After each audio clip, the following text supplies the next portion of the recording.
Bonjour, prêt à apporter un regard neuf sur l'énéagramme?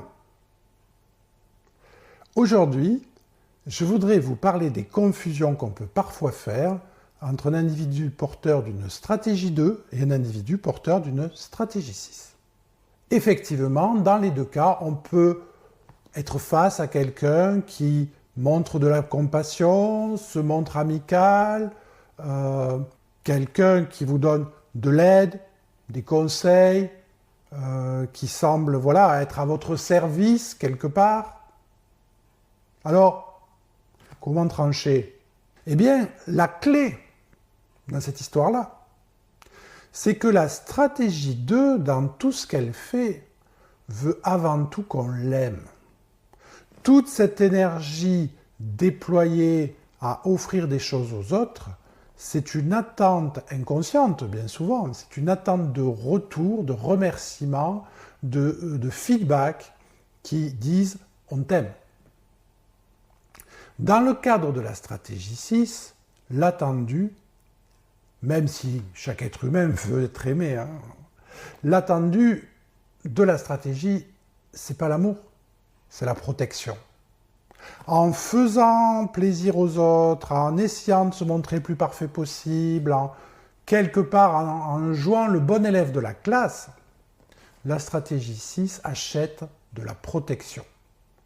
Parce que je suis bien dans les clous, je fais bien comme il faut, je fais bien plaisir, je fais bien ce qu'on me demande, alors ma place est garantie dans un endroit où je suis protégé, dans un groupe d'appartenance qui va devenir protecteur parce que je démontre cette appartenance. Donc ça, c'est un élément de distinction majeur, c'est vraiment le pivot qui doit vous aider à trier les choses. Il y a d'autres éléments, comme par exemple le fait que la stratégie 2, ça fait partie des mots-clés qu'on utilise quand on parle de la stratégie 2, utilise bien souvent la flatterie. Ce petit côté flatteur, qui fait partie des choses que je te donne pour avoir un retour, un remerciement. Donc la flatterie, c'est très classique chez le 2. Dans une stratégie 6, on est plutôt dans une attitude de méfiance.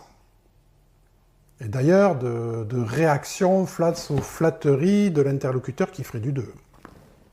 Donc, on est plus dans un discours de méfiance, on n'est pas dans un discours de flatterie. On est plus dans un discours de mise en garde, dans un discours qui évoque les dangers. La stratégie 2 a une vision positive des choses. Elle va se centrer sur le verre à moitié plein. La stratégie 6 va souvent s'intéresser au verre à moitié vide, à tout ce qui ne va pas. Ça, c'est un point de distinction qui fonctionne bien souvent.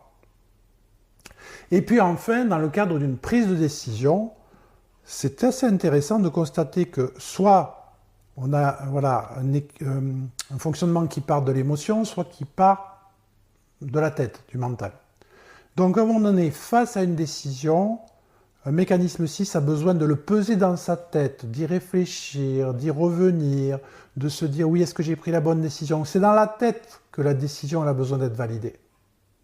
Sur un mécanisme 2, la décision, la bonne décision, c'est pas la tête qui décide, c'est le cœur. C'est-à-dire que quelqu'un qui fait du 2 va vous dire « j'ai besoin de le sentir ». Il va vous dire « j'ai décidé ça, et ça je le sens bien ». Une stratégie 6 va vous dire « ok, j'ai décidé ça, j'ai pesé le pour, le contre, les contre-arguments, etc. J'ai mouliné, et c'est la bonne solution parce que c'est logique ». Une stratégie 2, c'est pas là-dedans que ça se passe. C'est « ok, je le sens, je le décide parce que ouais, c'est ça que je sens ». Donc ça, c'est une différence aussi majeure qui doit pouvoir vous aider à trancher entre les deux. Voilà, c'est tout pour aujourd'hui. À bientôt!